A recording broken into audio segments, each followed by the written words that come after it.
Good morning, Knicks Nation. It is Tuesday, December 8th, 2020. I hope everyone's healthy. I hope you're well. I hope you're safe in this time and age in which we live. Today, I want to discuss, this is day two. Well, we just had day two of the Knicks training camp. I'd like to talk about that, and I want to talk about what we can expect. There are only four basically preseason games. There's going to be 2 games against Detroit and 2 games against Cleveland. And I want to talk about what we can expect going forward as far as my view, my opinion, in these next couple of, actually week and a half, because 2 games are this Friday and weekend, and then the next 2 games are the next week. And then there's about a week before the season starts for the Knicks on December 23rd. So first, yesterday, the topic was Mitchell Robinson, or one of the topics that they asked Tom Thibodeau was Mitchell Robinson, and they had Mitchell Robinson in media yesterday after practice. It's interesting when Mitchell Robinson was being interviewed. See, some of the things that Mitchell Robinson does, even though I find that he's much more intelligent than he appears, and even much more intelligent than the way he speaks. His mind is much sharper than the way he communicates. And sometimes he's so honest. It's kind of like a child. Like he's just going to tell you what comes out of his mouth. So when they said next question, Mark Berman, New York Post, he said, "Oh, Berman." If you saw that, it was priceless. He said, "Oh, Berman." And then he said, "What's up, dog?" So the Knicks are aware. All the teams are aware of Mark Berman. And of course, Berman asked him a question about his agents and switching agents and everything. And he he said that was personal. Of course, today, the headline is Mitchell Robinson's contract and his divorce from his agent. That's why players, are very careful about talking to Mark Berman, because any little thing you say is the headline the next day. He's a typical guy like that. And he doesn't care because he's trying to sell papers. Okay. And I wonder also, while I'm on that subject, I'm finding, well, I don't want to diss anybody. I think anybody that's on a YouTube page trying to make money off their page, go ahead, do what you do. Okay. I'm not trying to make money off my page. I'm not trying to, you never hear me say, please like and subscribe, because I'm doing this for fun. Okay. I love the Knicks, and it's a labor of love for me, because it's just a little outlet for my work, for my ministry, to do this here with the Knicks. So I'm a little different, and I'm trying to express things that I feel are important for the Knicks, as I mentioned to you, as I did a video on, to build a long-term, sustainable, winning organization. And I feel like this is the first time in many years that they have a setup to do that. But anyway, you ever go to the supermarket, right? And generally at the checkout line, used to be, I don't know if they do it now, I haven't noticed, but at the checkout line in the supermarket, you generally have like these really bizarre papers like National Enquirer or Star Tribune, where they have these crazy headlines, creatures from outer space, or this celebrity is sleeping with this one, or whatever. And it's designed for the person to look at the headline and want to inquire and buy the paper, right? Or buy the magazine based on the crazy headline. And they do that with the Knicks, as many of you know. I mean, they use the Knicks as clickbait. They use the Knicks, the name of the Knicks, or some, like yesterday, a couple of days ago, like there was some thing said New York Knicks trade for CJ McCollum. And then when you look closely at it, it's a proposed trade by some cat with something trying to, get you to look at it. And I was like, you see, that's what they do. Okay. And then, so last couple of days, like the first press conference, Tom Thibodeau mentioned he needed to talk to Mitchell Robinson about professionalism, discipline, blah, blah, blah. Of course, it was like splashed on some people's YouTube channel. Oh, Mitchell Robinson might be in trouble. Are they going to trade Mitchell Robinson? Mitchell Robinson in trouble? And it wasn't that serious. It wasn't that serious. Okay. And another, of course, I've realized now, another player of the Knicks that people use for clickbait and debate and to increase their views is Frank Ntilikina. People will bring up Frank Ntilikina just to create debate, because in Knicks Nation, Frank Ntilikina is adored or he's hated. Okay. People get really emotional and stupid. I've seen people totally I have an elderly person that's on my channel. She likes to comment, and I enjoy her comments. And somebody was being real rude to her, like personally rude, because of Frank Ntilikina. That I can tell is some teenage pimply faced kid or somebody that has the mentality like that cannot express themselves, or maybe is frustrated or have a girlfriend or whatever, and trying to, pull that out by breaking Frank Ntilikina's nuts, so, and then breaking on people because they support him. It's stupid. But anyway, it's crazy, right?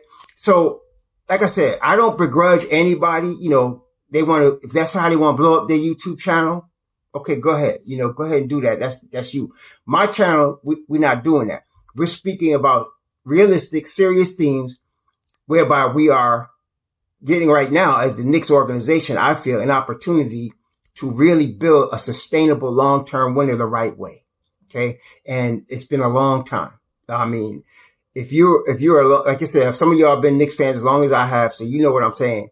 It's been a long time since the Knicks have had a management team and a coach on the same page in terms of building the right way, building with the youth, building through the draft, and not trying to make a big splash in the trade and do something stupid, So, that's what we're concentrating on. But I guess I'm just expressing that because I'm disappointed in some of the channels that I follow that I see doing that. And I won't even, if I see a headline that splashed like a National Enquirer thing and the subject matter is something stupid, I don't care if I follow the guy. I'm not even going to look at it because because I'm older, I'm more cynical, but I don't have time for that.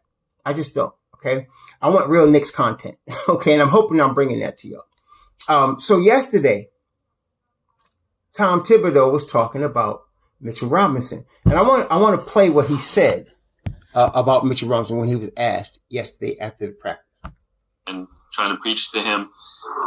With his defense, he had a lot of foul trouble in the past. Is that something you see and kind of are working already, trying to find ways to correct? Yeah, I think, and that's been the emphasis in training camp, obviously, for a couple of days, is just working.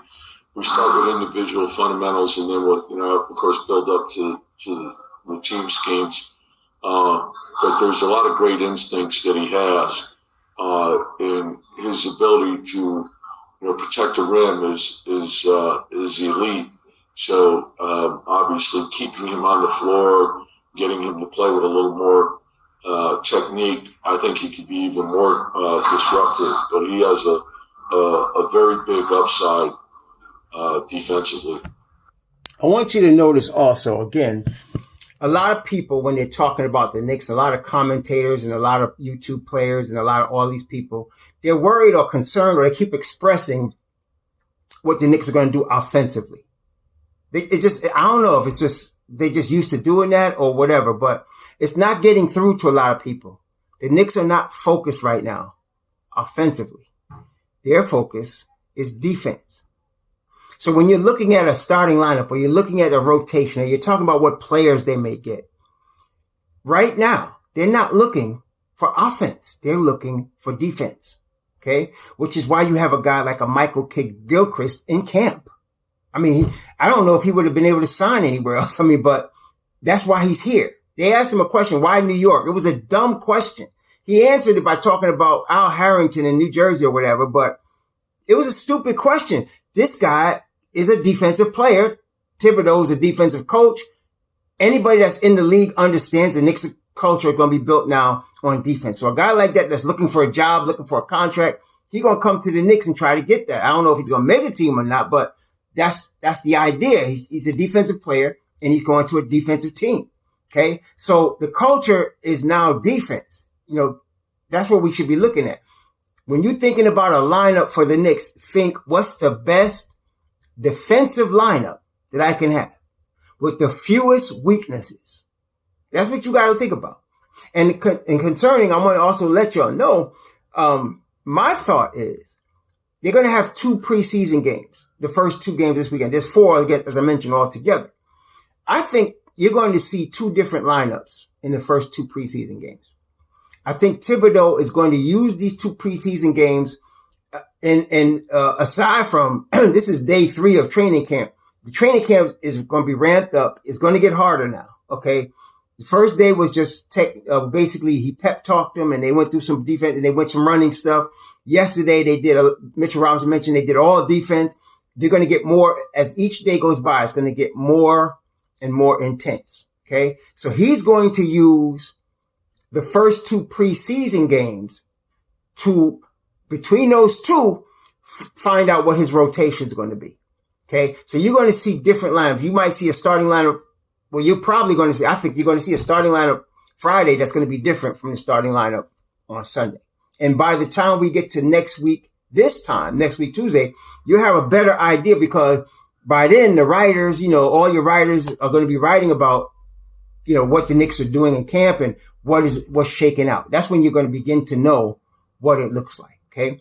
People are trying to guess. I've seen it on Twitter. People are saying, oh, the guys in blue are going to start and the guys in gray are the second unit. We don't know. Let's go through this again, family. Thibodeau has not given out any positions yet. There's no starting 5 yet. I believe next week when they play Cleveland, those next 2 games against Cleveland next week are going to show you a lot more about what the rotation is going to be because then he's getting ready for the season. Okay. It's close to the season. And so he's going to use those 2 games to try to get a closer look at the guys he's really looking at. This week, I think he's going to just try different combinations just to see what he has, the conditioning, who's picking up the defense, blah, blah, blah, blah. And then you're going to see next week, it's going to narrow down. Okay. And then after next week, those 2 games against Cleveland, you got 1 more week before the season starts. Okay. So next week, Wednesday is going to be the 16th. And then the following Wednesday is the first game, the 23rd. So you're going to see in that following week, after the 2 Cleveland games, he's going to take the unit, the 9-man rotation that he's using, and he's going to really hone in on them. Okay. And then they'll be ready for the season opener. I think it's in Indiana, away. I think it's a away game. I know it's an away game. I think it's in Indiana, but you're going to see that, as he starts. So I'm trying to tell your analysis, you don't get too hyped because people going to get hyped. They're going to draw a conclusion off the Friday. They're going to draw a conclusion off the Sunday. They're going to trip. They're going to, Berman and people like that going to bring all kind of stupidness out and this guy's going to get cut and this guy's going to get traded. We need to keep a level head because it's next week. Really, those 2 games in Cleveland or against Cleveland at home, actually, we're away for the 2 games against Detroit. And then we're home for the 2 games against Cleveland. And so that's going to show you really as you get closer to what his lineup is going to look like, what his idea is as far as his rotation. That'll give you. So, and already he reported yesterday, Austin Rivers has a pulled groin and he said, we're being very cautious about that. Let me tell you something. When you miss a practice, you're behind with Tom Thibodeau. He's being nice about it, but you're behind. All right. So unless if Rivers was like a dominant player, if he was LeBron or something like that, that'd be different. If he was Antetokounmpo, that'd be different because now, you're going to be cautious and you're going to bring him back. And as soon as he's healthy, he's sticking him back in there. Right. But Rivers, he's going to be behind and he's going to lose minutes, when he comes back because Thibodeau's a guy that he's really like a general type guy. It's like, next man up. That's just how it is. And he didn't say, he said, they asked him who was healthy. He said, for the most part, everybody except Rivers, he's out. He missed practice, he said, because of a pulled groin. So, I don't know how much time this cat's going to get, so we're going to see what happens. So, going forward today, day 3, I don't know if they're going to do a press conference or not, but, the practices are going to get harder, but he's focused on defense. And what I wanted you to get from the video we just played of Thibodeau is he spoke about Mitchell Robinson being an elite rim protector, which we already know. But what he said wasn't what I caught. What he said, we have to keep him on the floor. That's what he said. We have to keep him on the floor. That's telling you something. He's already thinking of Mitchell Robinson as the rotational 5, probably the starting 5. As I've been saying, probably the starting 5, because he's saying, I got to keep him on the floor, which we all know.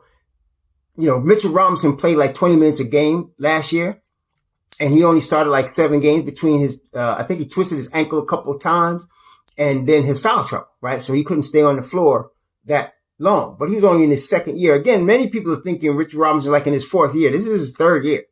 For big men that are athletic like that, it's not uncommon for them to be in foul trouble a lot. It's just not uncommon because he's young. So now Tom said for the last few days, they've been focusing on technique, because he said he can stay on the floor if we can get him to use better technique. He can be even more disruptive.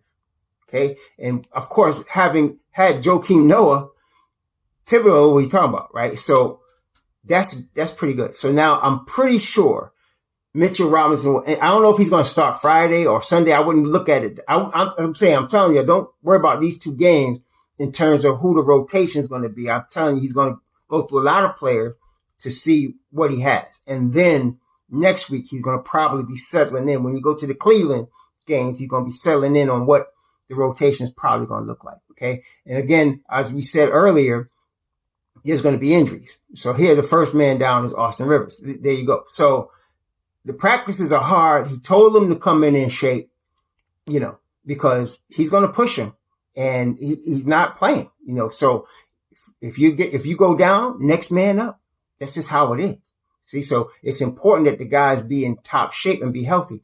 It seems like the younger guys are not having any problem. Like Mitchell Robinson, RJ Barrett, they don't seem like they're having any problem at all. Obi Toppin, they're not pulling anything. And he said yesterday's press conference, warming up, taking care of your body is very important because we don't want you pulling muscles, and blah, blah, blah. That's what he said. So, at this point, it's on. Like I said, I'm very excited about this coach and this staff that we have. We finally have a situation where we're going to build this team the right way. They're going to play basketball the right way. Okay. That's what we're saying. We're going to play basketball the right way. We got a guy. This is not Tom Thibodeau as he just came off the assistants bench, with the Knicks or with Boston. This is Tom Thibodeau as he's been 8 years as an NBA head coach, won 59% of his games as an NBA head coach. Okay. And yeah, so here we go. This is where we're going to get what we're paying for. And so, yeah, that's it. So anyway, I'm just giving y'all that heads up. This is going to be day 3 of training camp. Also, what I also found out is that, the media, asks for the players that they want to come out. So when we see, like yesterday, Mitchell Robinson came out, the media requests the players, and they can request apparently up to 2 players only for that day. So you got, whatever 2 players they ask for is the ones that end up coming out to the media. And so, I didn't know that until yesterday, but that's how they decide who they're going to ask questions to. They request the team for 2 players. Okay. But so we'll see what 2 players come out today and what Tom says today. But I'm trying to tell you ahead of time. Don't let this National Enquirer hype get to you about, whatever. And then, these trade stuff, the Knicks getting Buddy held. No, they're not going to do that. No, they're not getting CJ McCollum. They're not getting Buddy held. They're not trading Frank. They're not trading RJ. They're not trading Mitchell Robinson. They're not trading Kevin Knox. Okay. What they're going to do, again, they're using this year to see what they have with these youth. Okay. I'm not saying any of these guys would never get traded.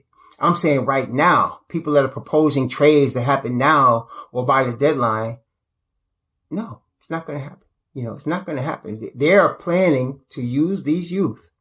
And if you're going to see trades, I think you'll see them on draft night next year. You'll see them on draft night. Like if the Knicks are in a position where they can trade a young player and trade picks to get a Cade Cunningham or get a Jalen Suggs, or some of y'all high on Jalen Green. If they're in a position where they can trade to get a player like that, that's when you'll see some trades. Okay. Right now, they want to see what they have. They want to develop what they have. They're not trying to quick fix the Knicks. Finally, they're trying to see what they have. They're trying to see development. Okay. Like I put up a video yesterday of Frank game against, Washington, the game I was at actually, last March, which was a game or 2 before they shut everything down. and play with people. Somebody, well, why wasn't he doing that all the time? Y'all need to understand something. Development is when a 3-year-old turns into a 4-year-old, eventually becomes a 6-year-old. And what they were doing when they were 3, they're different when they're 6. Okay, I'm trying to break it down as simply as I can. So when you see Frank at the end of last year, he's no longer 3. Okay, he's now 5 or 6. And now with Tom Thibodeau, and now he's in the 4th season now, he's going to be developed more. Same with Mitchell Robinson. Same with Kevin Knox. Some of y'all expect these guys to be like I seen something yesterday where they were comparing RJ to Jimmy Butler. And I agree. RJ definitely is going to become Jimmy Butler in my view. But you can't compare him to Jimmy Butler the way Jimmy Butler is now. Jimmy Butler's been in the league like 10 years. You can't compare him. Jimmy Butler is a finished product. RJ is a developing product.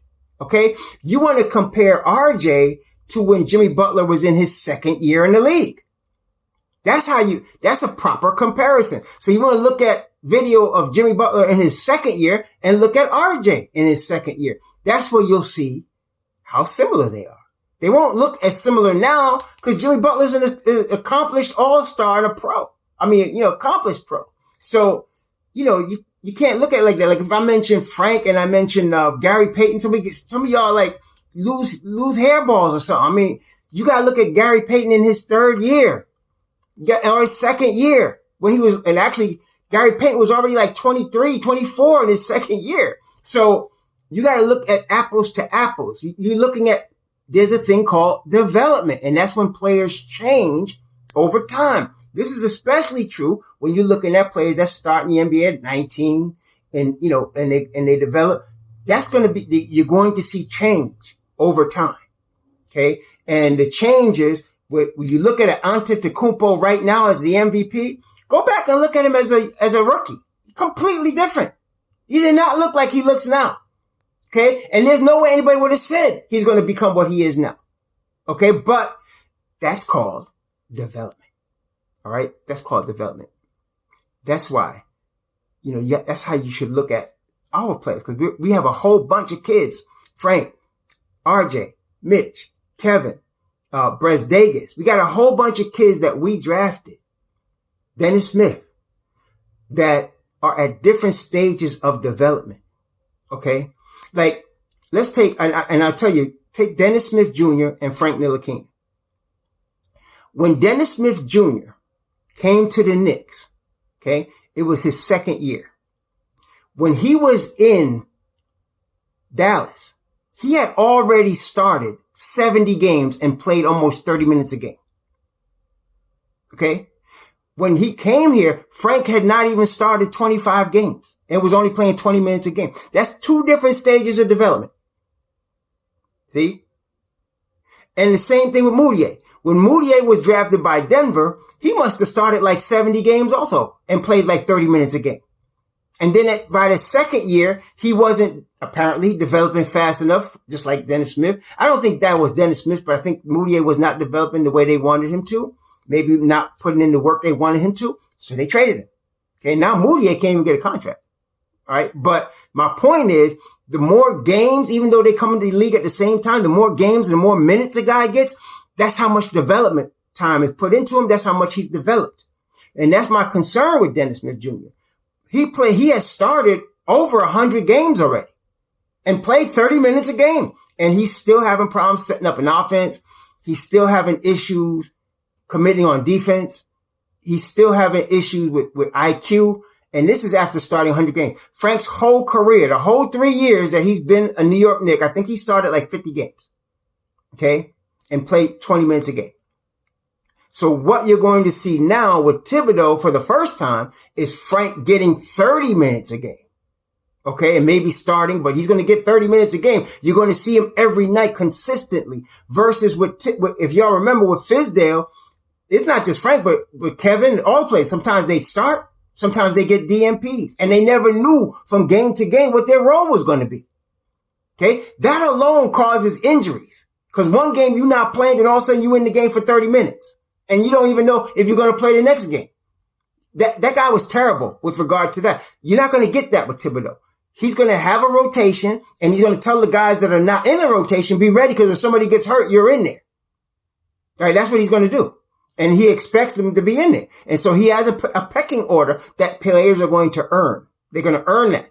And so every night, if he's going to have Frank coming off the bench, he's going to come off the bench every night. Okay, and he's going to play the same 30 minutes, 28 minutes, whatever it is. He's going to play that, and he's going to know that's going to help him, because he knows his role, and he's getting it every night. Consistency is very important. Also, one more thing with regard to that, that also is important with regard to the team in general. You don't want to be turning over the whole roster every single season. And some of y'all suggest that, and I understand why you would, because the Knicks been doing that. But you want to build a long-term winner, you got to have a set crew that you have every year. Okay? That's why they call Mitchell Robinson, RJ Barrett the young core. And I also include Kevin and Frank in that, because you want to keep these guys together for several seasons while they're developing. So by the time, like, if Thibodeau does his job right, which I think he will, and everybody stays healthy, which I hope they do, RJ, Frank, Mitch, Kevin, DSJ, hopefully, all of them will have been together for a couple of years and now have played heavy minutes together. That's how you develop a culture. That's how you develop continuity with a team. That's that's one of the ways of developing a long-term winner with a team. Okay. And if someone, this season we're going to see. So some of y'all say, well, whatever, Frank stink, whatever. Hey, listen, whatever doesn't work out this year, it doesn't work out. Okay. But there's going to be some of these young players that are going to pop. Some of them, there's going to be 2 or 3 of them that's going to be here next year. And there's going to be some that's not going to be here next year. But the 2 or 3 that are here next year become the core. Okay. Then you build off that core. That's how you do it. Okay. You want to keep as much continuity as possible. Now, very few of these veterans are going to be here next year. I mean, maybe Nerlens Noel, we might hope, but if he wants to be a starter somewhere and get the bag, he might not be here either. But some of these guys ain't going to be here. I mean, even though Austin Rivers on a 3-year contract, the last 2 years are team options. They could get rid of him any year. Okay. But after this year. So he's really on a 1-year deal. And the Knicks decide if he should come back or not. We don't even know if he's going to be back, but they're going to need some vets. So he might, but I'm just saying the core crew of young players, that's what they're looking to see what they have. They're trying to keep some continuity. Every y'all talking about trading this one and trading that one. Stop it. No, we want to keep continuity to build to see what we have. If we can get 4 of them to pop this year and go into next year with a core of 4, that's good. I think we could do that though, because you got Obi, you got Quickly, and then you got the guys I named. You got Mitchell, RJ, Frank, Knox. If you could keep a crew of them cats together for a few seasons, that's how you build a winning squad, man. That's how you do it. Okay? So I hope you all have a nice day, a safe day. We'll see what happens on day 3 of training camp. Shalom.